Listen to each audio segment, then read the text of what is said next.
Good morning students, कैसे हैं आप लोग। आज हम अपने लास्ट सेशन में जो किए गए लेक्चर को कंटिन्यू करेंगे, जो कि हमने शुरू किया था पॉलिटिकल साइंस में। Second lesson the electoral process का। इसके इंट्रोडक्शन में हमने क्या क्या देखा था, एक बार हम दोबारा से रिकैप कर लेते हैं। फाइन। सो इलेक्टोरल प्रोसेस हम डिस्कस कर रहे थे कि किस तरीके से इलेक्शन के दौरान पूरे काम को किया जाता है एंड इलेक्शन में क्या क्या रोल्स प्ले करने पड़ते हैं। और सबसे मेजर टॉपिक जो था इसमें था इलेक्शन कमीशन के बारे में। इलेक्शन कमीशन ऑफ इंडिया जो फॉर्म की गई थी, आर्टिकल 324 जिसको मिला था, जिसका काम यह है कि इलेक्शन से रिलेटेड जो भी काम होता है उसको पूरी तरीके से देखा जाए and all. And Indian constitution has establish this autonomous body. इसको ऑटोनोमस तरीके से किया गया था, autonomous. And specifically election commission का काम जो कि है बहुत ही टफ होता है, जो कि गवर्नमेंट ऑफिसर्स को ही दिया जाता है। और ये दिया जाता है एक कमिश्नर को और उसके अंडर 2 कमिश्नर और। नीचे एक फ़ोटो दी गई है सुकुमार सेन की, जो कि मैंने कल भी डिस्कस किया था। 1950 में इनको सबसे पहला इलेक्शन रखवाने का काम मिला था इंडिया के अंदर, जो कि इन्होंने बहुत ही अच्छे से निभाया था। कहते हैं उस ज़माने में इलेक्शन के दौरान लोग पढ़े लिखे इतने नहीं थे, तो इन्होंने कुछ कलरिंग पैटर्न का यूज़ किया था। लाइक लाल कलर किसी पर्टिकुलर पार्टी के लिए, सफ़ेद कलर, येलो कलर, ताकि लोग कलर तो समझते हैं एटलीस्ट। देन उसके अलावा DUNO में दिया हुआ देखिए, what is representation. Modern democracy is a representative democracy. In democracy it is not possible to involve the entire population in decision making process. सबको तो नहीं ला सकते। This resulted in the starting of the practice of electing some people on behalf of entire population as representative who would run the government. The representatives who form the government are expected to be responsible to the people and give preference to the welfare of the people. ये उनका ही जिम्मेदारी है लोगों की। Then फिर हमने देखा था functions of elections commission. Fine. And function में सबसे पहला था preparing the voter list. Yes, voter list prepare होती है। Then उसके बाद डिसाइड होता है पूरा टाइम टेबल, पूरा प्रोग्राम इलेक्शन का, मतलब कौन सी तारीख को इलेक्शन होगा, फिर कौन सी तारीख को इसका रिज़ल्ट डिक्लेयर होगा, each and everything. Then scrutiny of applications of candidate. जो कैंडिडेट हैं जो इलेक्शंस में खड़े हुए हैं, उनके एप्लीकेशंस को चेक किया जाता है, scrutiny. We give recognition to political parties. Yes, जो पॉलिटिकल पार्टीज़ है उनको रिकॉग्नाइज़ किया जाता है। फाइन। सो उसके नीचे देखते हैं why it is required and why is it so. इसको भी देख लेते हैं। When candidates have only the condition of age as eligibility, why should they have give other information to election commission. Why are the candidates to required to give the information of the property to election commission. बताना पड़ता है कि आपका मकसद क्या है इसके पीछे। Some constituencies are kept reserved for scheduled caste and scheduled tribes. Yes, हमारे देश में शेड्यूल कास्ट, शेड्यूल ट्राइब्स एक अलग से रिजर्वेशन के तौर पे लोग बटे हुए हैं। शेड्यूल कास्ट में जो लोग आते हैं उनको अलग खासा बेनिफिट मिलते हैं गवर्नमेंट की तरफ से, रिजर्वेशन मिलते हैं जॉब्स में, एजुकेशंस में। शेड्यूल ट्राइब्स जिन्हें हम आदिवासी के तौर पे कह सकते हैं, ये भी गवर्नमेंट से अलग बेनिफिट्स लेते हैं। Every political party has an election symbol. At the time of voting and counting of votes, the official representative of political parties remain present. Recognized parties have equal opportunity to present their side before media such as television and radio. Yes, these are some of the reasons. फिर दिया था to resolve any dispute relating to elections. Yes, कोई भी dispute होगा तो वो election commission ही decide करेगा। Government has to observe the code of conduct declared by the election commission. Yes, code of conduct क्या होता है basically?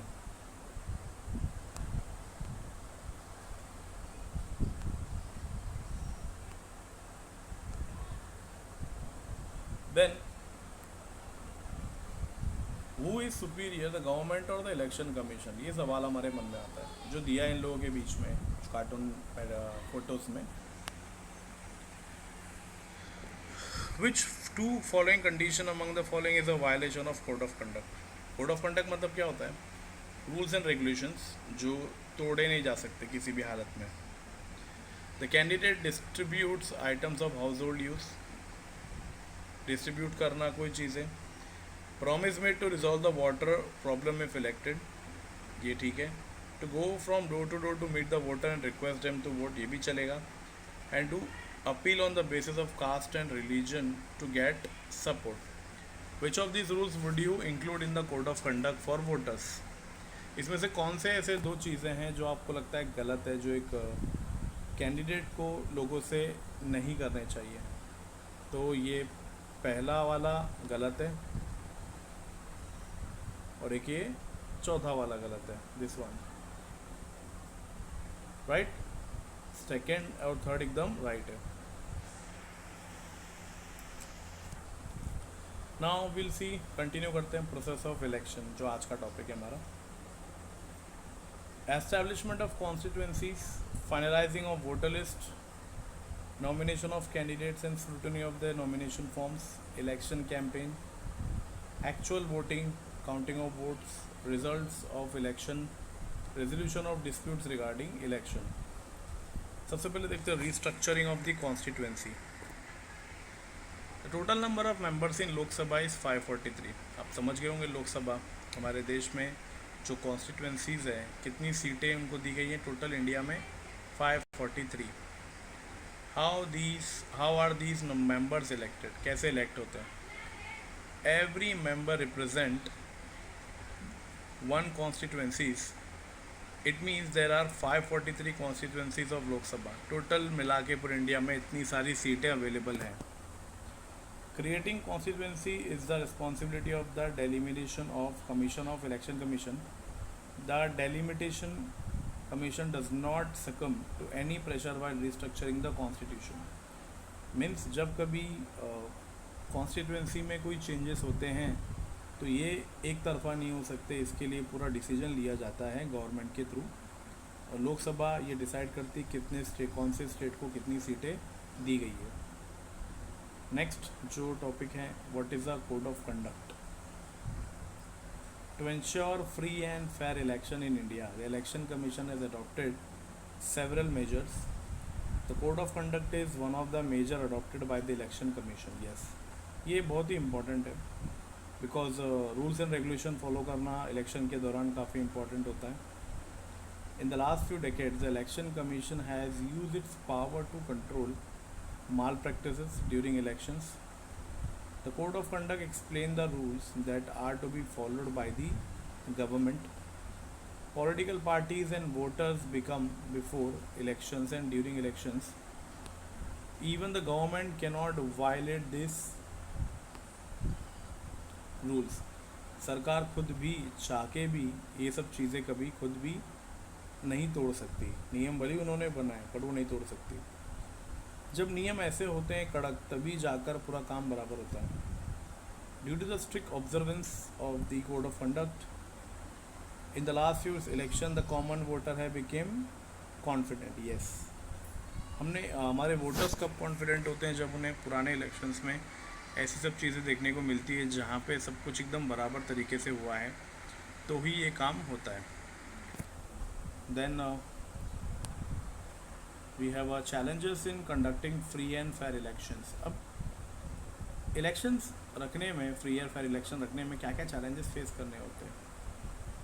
If we take into account the size of our country and the number of voters, अगर हमारे देश का जो size है काफ़ी बड़ा है और हमारे देश के जितने भी वोटर्स हैं, conducting elections become a truly challenging task. उन सबका इलेक्शन रखना एक आसान टास्क तो बिल्कुल नहीं है, बहुत ही चैलेंजिंग है.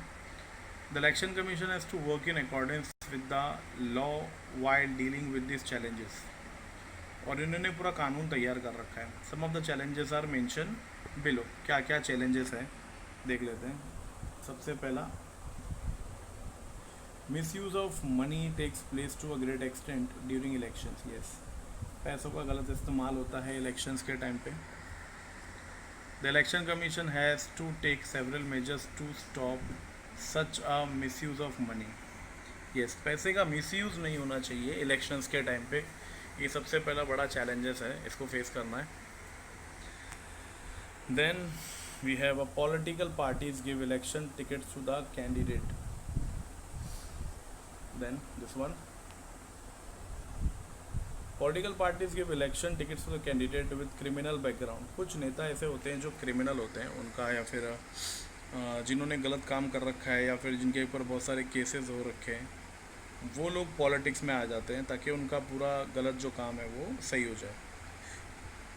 So this result not only in the criminalization of politics, but the election commission also faces problems in ensuring that elections are conducted in free environment। Means लोगों का फिर भरोसा टूट जाता है कि भाई अब कोई कोई गुंडा या कोई किसी भी तरीके का गलत काम करने वाला क्रिमिनल आज इलेक्शंस में आ गया। Another major challenge is violence during elections. The extent of violence has increased significantly during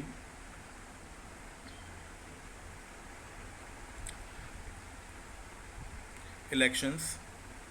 All political parties should help the election commission to control this violence। Fine, तो जितनी पॉलिटिकल पार्टीज़ हैं उन सबको खुद एक भरोसा देना चाहिए कि वो किसी भी तरीके का कोई भी वायलेंस इस चीज़ में होने नहीं देगी। To retain a continuing influence on politics, leader give election tickets to their own relative। कुछ जगह पे ऐसा होता है कि हमारे खुद के पहचान या खुद के घर के कैंडिडेट को ही क्या कर देते हैं, ये टिकट दे देते हैं, इलेक्शन लड़ने की परमिशन दे देते हैं। तो practice creates a own family monopoly in politics. उनकी खुद की फैमिली को ही वो हमेशा पॉलिटिक्स में आगे रखते हैं। तो ये भी एक बहुत बड़ा चैलेंज है अपने आप में। सो नेक्स्ट आता है इलेक्टोरल रिफॉर्म। क्या क्या बदलाव कर सकते हैं और क्या क्या बदलाव हो चुके हैं। Elections is a continuous process. The future of democracy depends on election. Electoral process became reliable if election process gets improve. Some reform are suggested below. What will be its effect according to you.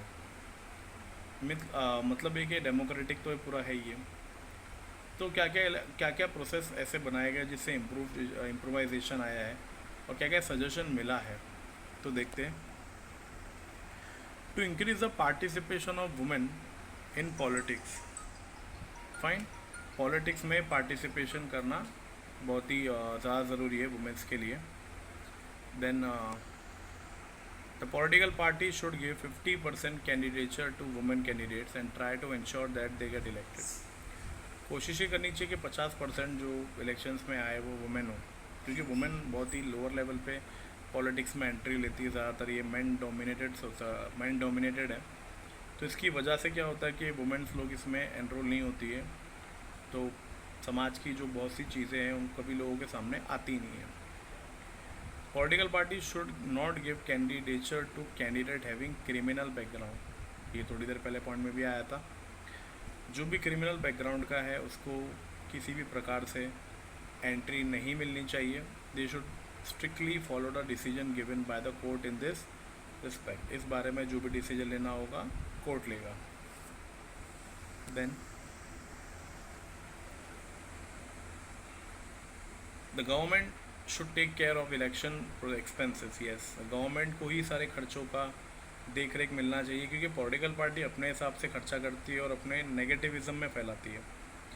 To ensure that parties will not make misuse of money, मतलब misuse नहीं होना चाहिए, and mismanagement of money during the elections can be stopped. Representation of the peoples act should be amended so that candidates having criminal background would not be able to participate in elections. एक peoples act होना चाहिए जहाँ पे पता चल जाए कि किसका कौन सा बैकग्राउंड है, क्रिमिनल है या नहीं है। वहाँ से अगर पता चलता है कि क्रिमिनल बैकग्राउंड है तो उसको इलेक्शन की टिकट मिलनी ही नहीं चाहिए। नेक्स्ट देखते हैं क्या क्या और बदलाव आया है।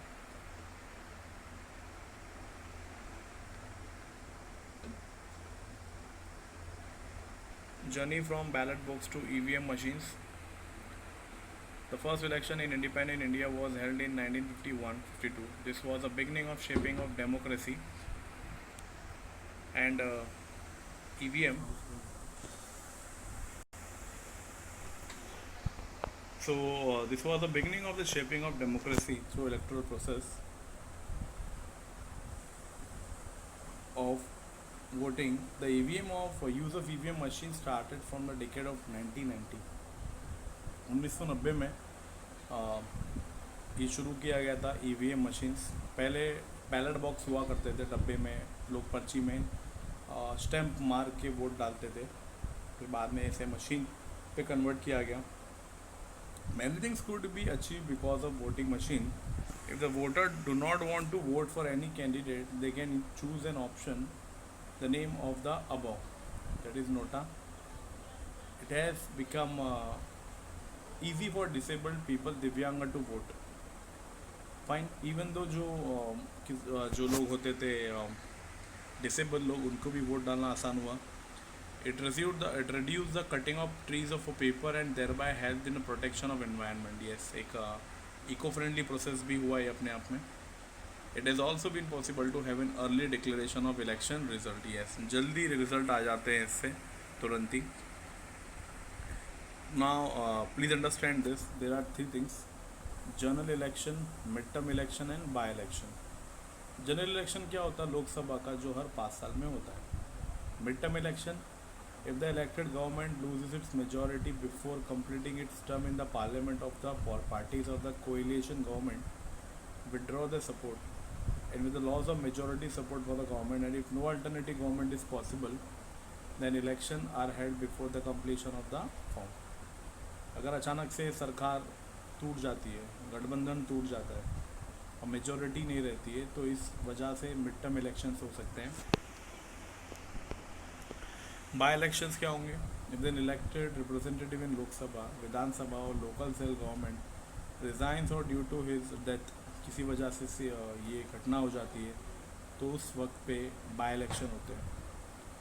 सो विद दिस, और ये EVM मशीन की वजह से 8 October 2010 decided to add a new facility, voter verified paper audit trial. All political party supported this. Because of this facility, the voter can verify whether the vote cast is registered properly. Yes, जो registered होगा वही vote डालेगा, जिससे हम माल practice होती है जो उसको रोक सके. In this chapter we studied the electoral process from various angles. In the next chapter we will study the political parties in India. हम ये देखेंगे political parties और क्या क्या है. Fine. सो रिमेनिंग जो ये टास्क है आप लोगों के लिए, आप इसको पूरा करेंगे जो पीछे दिया हुआ है. You have to find it, क्योंकि वैसे भी आपको पूरा PDF ऑनलाइन वीडियो में दिखाई दे रहा है. आप इसे एक एक करके ढूंढिए. अगर आपके पास टेक्स्ट बुक है तो बहुत ही अच्छी रहेगा. बहुत ही आसान है वैसे तो. Got it? एक बार देख लीजिए. नेक्स्ट वीडियो में हम देखेंगे हिस्ट्री का एक कोई लेसन हम शुरू करेंगे. पॉलिटिकल एक हो चुका है, एक हिस्ट्री हो चुका है, एक नया हिस्ट्री का एक लेसन और एक हम देखने की कोशिश करेंगे. टिल देन आप इसको आराम से रीड करिएगा, आराम से वीडियो को सुनिएगा, और जितना हो सके आप इसको बार बार व्यू करिए ताकि आपको चीज़ें बराबर क्लियर हो. फाइन. इसलिए मैंने इस वीडियो को 2 हिस्सों में डिवाइड करके बनाया है ताकि आपको आसान पड़े. Got it? So till then आप इसको एक बार दोबारा से अच्छे से देखिएगा. Take care. Goodbye.